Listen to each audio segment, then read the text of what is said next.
다음 수업을 시작하겠습니다. 오늘 배울 내용은 가부개혁입니다. 학습지는 47페이지. 저번 시간에 동학농민 운동이 일어나고 나서 우리나라 정부는 이 동학농민 운동을 막을 수 없다고 판단을 하고서 청나라한테 군대를 요청을 했었고, 청나라 놈들이 들어올 때 일본 놈들이 같이 기어 들어온다고 했었죠. 그때 일본 놈들의 목적은 이제 한국을 거의 먹고 싶어서 온 거겠지, 당연히. 먹고 싶어서 와서, 이놈들은 와서 동학농민 운동을 진압하러 간 게 아니라 와가지고 바로 경복궁을 점령해 버립니다. 요 관련된 사진은 저번에 드라마로 보여준 적이 있습니다. 이거를 영상이랑 같이 보면 좀 좋기는 할 텐데, 영상을 볼 수는 없고, 소리가 나지. 소리가 안 나면 괜찮지 않을까? 기억나세요? 뭐가 기억나? 소리가 안 나면 괜찮을 것 같아. 경복궁을 일본 놈들한테 점령을 당한 장면이야, 이게. 그래서 이제 왕비도 끌려 나오고, 지금 보면 일본 군들이 이제 이렇게 경복궁을 완전히 점령을 했죠. 그리고 우리 이제 군인들이 져가지고 이제 나오는 모습입니다. 그리고 저희 경복궁의 광화문에 일장기가 걸리게 되죠. 이런 상황이었었고, 이날 그리고 이틀 뒤에는 아산만 앞바다에서 청나라에게 본격적으로 전쟁을 겁니다. 청일전쟁이 시작이 되죠. 풍도라는 아산만 앞바다에 여기 조그만 섬에서 청일전쟁이 시작이 됩니다. 당시 그리고 일본은 왕한테 와서 우리나라를 좀 더 발전시켜 주겠다. 지들이 뭔데? 조선을 발전시켜 주겠다라고 하는 명목하에 개혁을 실시했던 것이 바로 가보개혁입니다. 그래서 가보개혁의 배경을 좀 이제 체크를 하고 가겠습니다. 일본군이 일단 경복궁을 침범을 하죠. 경복궁을 침범을 해서 처음에는 그러니까 친일적인 개혁이야. 친일적인 개혁이야. 우리가 농민의 요구를 받아들여가지고 뭔가 개혁을 하려고 해서 설치했었던 관청인 교정청도 없애버리고서 자기네들 마음대로 군국기무처라고 하는 새로운 관청을 설치를 합니다. 군국기무처. 이 군국기무처는 지금 건물이 남아 있습니다. 집현전 건물이야, 옛날에. 세종대왕 때 집현전으로 쓰였었던 그 건물에서 친일적인 관리들을 모아가지고 회의를 하고서 개혁을 했었는데, 이 사람 지금 너네가 좀 구분해야 될 거는 친일파라고 해서 100%다 나쁜 놈들은 아니야. 친일파 중에서 나쁜 놈들은 일본에게 나중에 이제 나라를 팔아먹는 그 놈들이 나쁜 놈들이야. 친일파 중에서도 이제 일본을 본받아서 나라를 좀 발전시키고 나라에 좋은 제도를 들여오려고 했었던 괜찮은 사람들이 있었어. 친일파들 중에서도. 그 대표적이었던 사람이 예전에 갑신정변에서 봤었던 김옥균 같은 사람이 나라를 좀 민주주의적인 그런 제도로 만들려고 했었고, 여기 갑오개혁 때 왔었던 친일파들도 갑신정변으로 인해서 일본으로 도망가거나 아니면은 미국으로 도망갔던 사람들이 다시 일본의 지원을 받아가지고 다시 국내로 들어와서 이런저런 개혁들을 하는데, 특히 갑오개혁을 주도했던 이 김홍집이라고 하는 사람은 원래 이제 국내에 있었던 온건개합하고,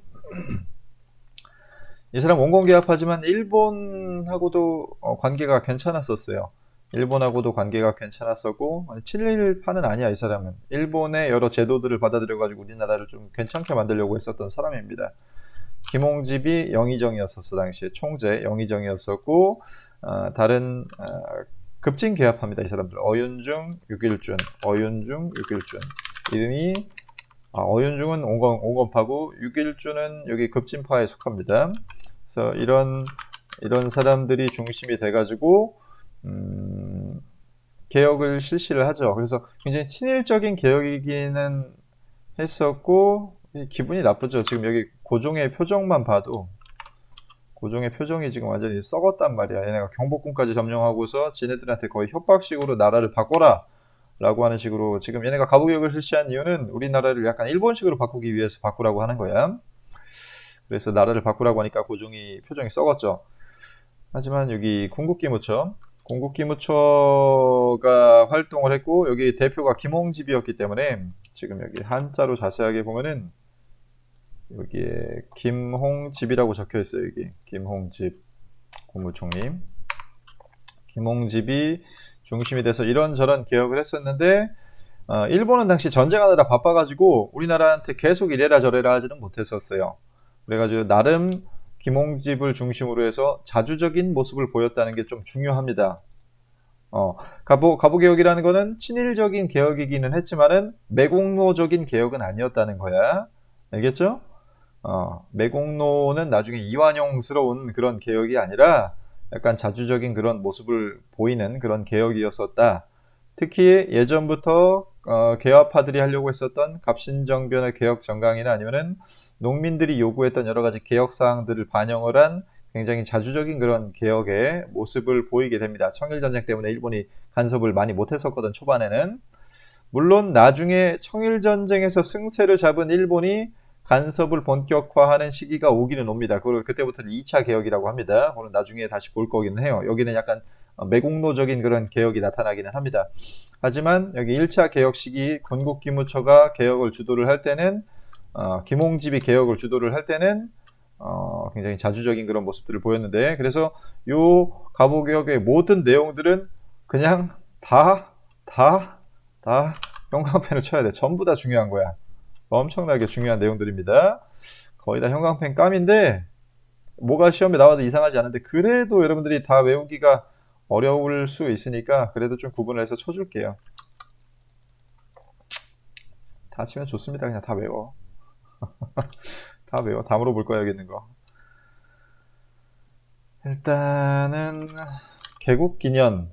원래 우리는 중국의 연도 호칭 연호를 사용했었는데 이때부터 우리는 개국이라고 합니다. 1894년 가보개혁이 시작된 1894년을 개국 원년, 개국의 첫 번째는 그 다음 연도를 개국 2년 뭐 그런 식으로 해서 연도를 세는 개념으로 사용을 합니다. 지금은 서기 2000년이라고 하죠. 서기는 예수님이 태어나고 나서부터를 서기라고 하죠. 그런 것처럼 요 개국, 지금 그러니까 1894년이면 지금 2021년이면 개국 한 몇 년도냐? 개국 2021년 모르겠다. 나 덧셈이 요즘 잘 안 돼, 쌤이. 수학을 아예 안 하다 보니까.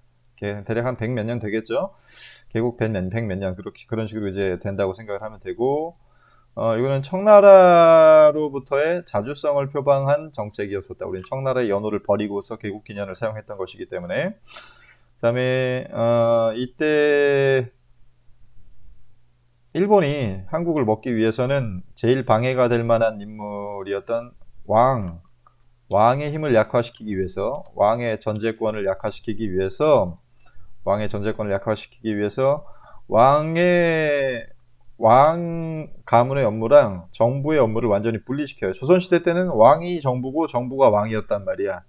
그래서 분리가 안 됐었는데 이때부터는 왕실의 업무랑 정부의 업무를 완전히 분리시켜서 이 정부의 업무는 김홍집이 주도하게 만든 거죠. 요거는 약간 일본이 간섭한 겁니다. 왕의 힘을 약화시키기 위해서. 물론 김홍집 같은 개화파도 왕권을 약화시키고서 입헌군주제를 하고 싶어 했었죠.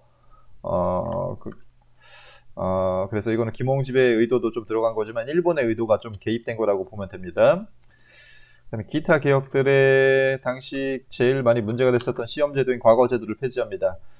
그리고 경무청을 설치를 해서 우리나라 최초의 경찰제도가 실시가 되죠. 이전에도 뭐 포졸이라고 하는 그런 경찰들이 있었는데 근대적인 의미의 경찰제도가 시행이 됩니다.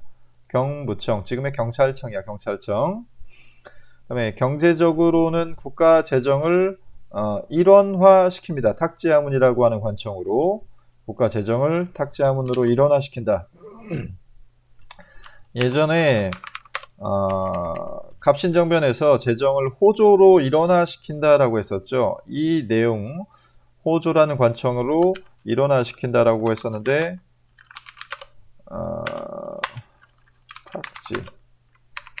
탁지하문으로 일원화시킨다라는 내용을 여기서 실현을 시킨 것이죠.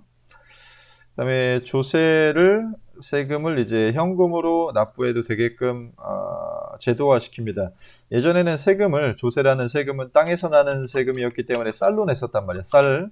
쌀을 뭐 한 말, 뭐 아니면 쌀 몇 킬로 그렇게 이제 세금을 냈었는데, 이제부터는 현물 세금이 아니라 현금, 그러니까 돈으로 내게끔 조세를 급납화 시킵니다. 급납화. 조세 급납화는 현금 납부화라고 생각을 하면 되고, 그만큼 좀 근대적인 나라로 가고 있다는 거죠. 세금을 쌀 들고 오려면 얼마나 힘들겠어. 그러니까 현금으로 다 내라, 그런 식으로 이제 바꾼 거고, 그 다음에 사회면 파트가 제일 중요해요. 여기가 제일 중요합니다. 여기가 제일 중요해요. 사회면 파트는 다 체크합니다. 일단 양반 중심의 신분제도, 우리나라에 2000년 동안이나 유지가 됐었던 신분제도가 폐지가 됩니다. 그래서 이제 노비제도가 완전히 철폐가 되죠. 공노비는 이미 순조 때인 1801년에 폐지가 됐었는데, 사노비까지 이때 사노비 제도가 없어집니다. 사노비 제도가. 공노비는 이미 이전에 1800년도 초반에 해체가 됐었고, 갑오개혁인 1894년에 사노비 제도만 없어지는 거야. 알겠죠? 그래서 노비 제도가 다 없어진다. 그 다음에 여러 가지 안 좋은 제도들을 다 없애버리는데, 조혼, 당시 애기들이 일찍 결혼을 하는 풍습이 있었어요. 그래서 보통은 남자는 8살, 여성은 한 12살 정도가 되면 다 결혼을 했었습니다. 다 뭐라고 해야 돼?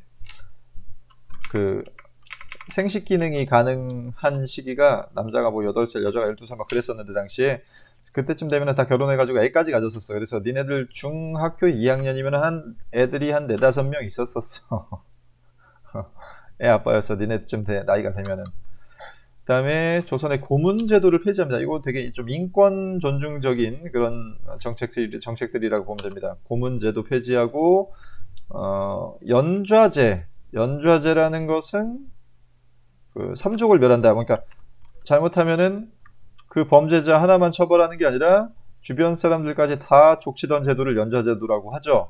그런데 이 연좌제도를 비인권적인 제도이기 때문에 폐지합니다. 얘네 개화파들은 굉장히 좀 민주적인 그런 제도들을 우리나라에 도입하기를 희망을 했었죠. 그 내용들이 여기서 나온다고 보면 돼. 평등한 나라를 꿈꾸면서 신분제도를 폐지를 했었고, 그래서 인권 존중적인 이런 제도들을 많이 했었고, 그 다음에 여성의 재가, 과부의 재가도 마찬가지입니다. 과부가 재혼을 하는 걸 허용한 거죠. 그러니까 남녀평등적인 입장에서 이런 정책들을 한 것이겠죠. 자, 그렇게 해서 이런 괜찮은 개혁들이 나왔었는데, 11월이 되면은, 이 갑오개혁은 아까 7월에 시작이 된다고 했었죠. 여기 경복궁을 7월에 얘네가 점령을 하면서 시작이 되는 게 갑오개혁인데, 11월이 되면은 일본이 중국을 완전히 거의 점령합니다. 그래서 청일전쟁에서 승기를 잡게 되죠. 청일전쟁에서 승기를 잡은 일본이 간섭하기 시작합니다. 이때부터 우리나라한테. 그래서 일본은 이 전쟁의 승기를 잡고 나서 김홍집만이 아니라, 김홍집이 이끌었던 궁극기무천은 아예 없애버려. 이때는 궁극기무천을 없애버리고서 아예 친일파 박영효를 데리고 와서, 얘는 완전히 매국노 새끼야. 이 새끼는 완전 나쁜 새끼야. 나중에 이제 1급 친일파가 된다고 했었죠. 얘를 데리고 와서 간섭을 본격화합니다. 이때부터 김홍집이랑 박영효가 둘이 같이 이제 약간 2명의 총리가 있는 그런 모양새가 됩니다. 그래가지고 궁극기무처를 폐지하고, 이거 중요합니다. 궁극기무처에서 발표했던 정책들이 이런 것들이야. 신분제도 폐지하고, 조혼금지, 과부의 재혼, 이런 민주적인 제도들을 궁극기무처에서 만들었었어. 물론 일본이 주도해서 설치를 했고 김홍집이 참여하는 형태였지만은, 김홍집은 최대한 일본이 무리한 요구를 하면 다 거절을 했었어. 김홍집은 괜찮은 사람이었었어. 근데 이때 궁극기무처를 폐지하고 김홍집의 힘을 좀 약화시킨 다음에 박영효를 데리고 와서 한국을, 이때 보호국이라고 하는 표현이 많이 나옵니다. 우리가 한국을 보호해줄게. 러시아라고 하는 놈들이, 청나라라고 하는 놈들이 한국을 먹으려고 하기 때문에 우리가 보호해주겠다. 우리가 보호해주겠다. 니네가 뭔데 우리를 보호해줘? 그래서 쳐들어와서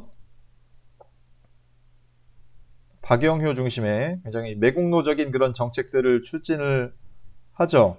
다만 이때 또 김홍집도 같이 정책을 주도를 했었기 때문에 괜찮은 정책들이 꽤 나옵니다. 몇 가지.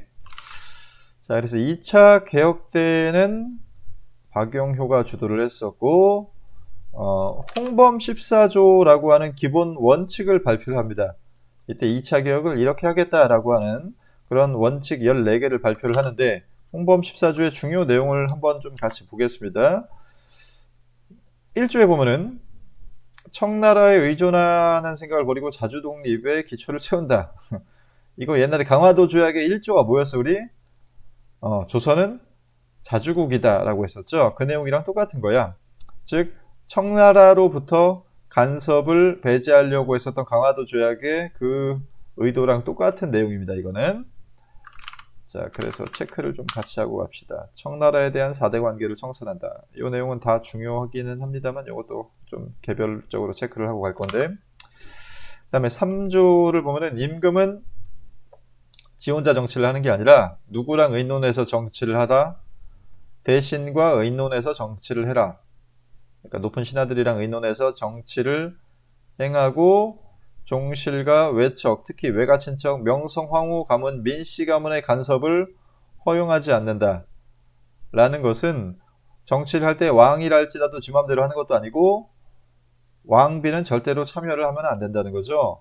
이건 뭘 의미하냐면은 의정부를 내각으로 개편을 해서, 내각이라는 건 이제 국회의원들을 중심으로 만들어진 정부입니다. 정부. 의원내각제를 얘기합니다. 의원내각제.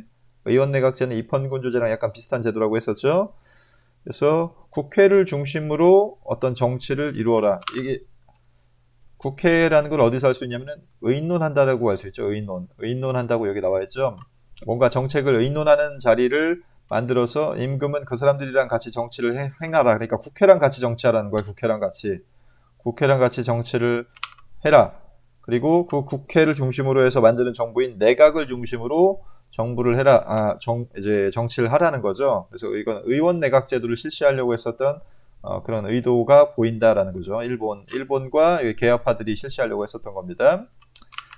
그다음에 지방제도를 개정한다는 게 10조에 나옵니다. 이 조항에 따라서 지방제도를 당시 8도, 경기도부터 시작해서 우리나라 8도가 있었는데 8도가 아니라 23부로 바꿉니다. 23부. 이건 별로 중요한 건 아니고, 중요한 건 이거 지방관의 권한을 좀 축소시킵니다.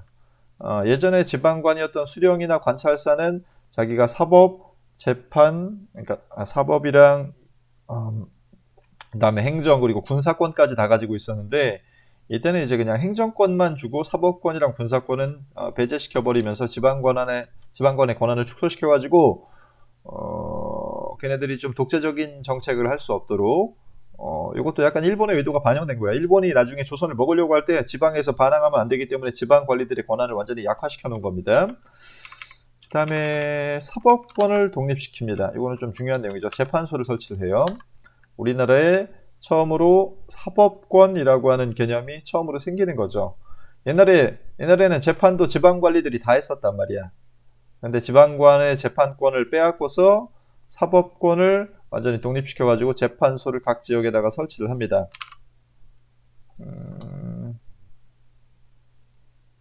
그래서 여기 보면 민법, 형법을 제정해서 국민의 생명과 안전, 재산을 보장한다. 민법, 형법이라는 개념, 그러니까 법률이라는 개념이 처음으로 나오는 거죠. 법률. 그다음에 납세는 법으로 정한다. 다 지금 여기 법으로 정한다는 것도 입법과 그다음에 여기 사법의 개념이 여기 이 조항 홍범 14조에 약간 들어가는 거예요. 그래서 약간 민주적인 그런 내용들을 여기 반영을 많이 시켰다고 보면 됩니다. 그다음에 14조의 마지막에 보면 널리 인재를 등용한다. 교육 잘 시키겠다는 얘기야. 그래서 이 당시 고종이 교육과 관련된 자기의 정책적인 포부를 밝힌 문서를 하나 반포를 합니다. 이거 교육입국조서라고 합니다. 이거 중요합니다. 그래서 교육입국조서의 내용을 보면은 다른 내용은 그냥 한번 읽어보고, 나는 뭘 세우겠다? 여기 널리 학교를 세우겠다 라고 하는 포부를 밝혀요. 내가 국가의 교육을 좀 많이 키우겠다 라고 하는 포부를 밝히면서 여러 근대적인 교육제도, 옛날에 이제 성리학만 가르쳤었던 조선의 교육제도가 아니라 새로운 교육제도를 만들겠다라고 이제 포부를 밝히는 거죠. 그렇게 해서 여러 학교들을 많이 세우는데 특히 근대적인 학교들을 많이 만듭니다. 근대적인 교육제도라고 하는 것은 국영수, 사과, 라고 하는 그 5가지 과목, 성리학이 아니라 국수사과형 그거를 배우는 그런 학교들을 세울 건데, 당시 국수사과형을 가르칠 선생님들이 없으니까 일단 사범학교를 먼저 만들어요. 한성사범학교라고 하는 교사학교를 먼저 만들고, 그 다음에 초등학교부터 차례차례 하나씩 학교들을 만들기 시작을 합니다. 당시 만들었던 한성사범학교의 사진이야, 이게. 여기 모여있는 사람들이 이제 선생님들이 수업을 하고 있는 거죠. 자, 그렇게 해서 정책이 진행되고 있었고, 일단은 이번 시간은 여기까지만 합시다. 너무 길어지면 좀 그러니까는.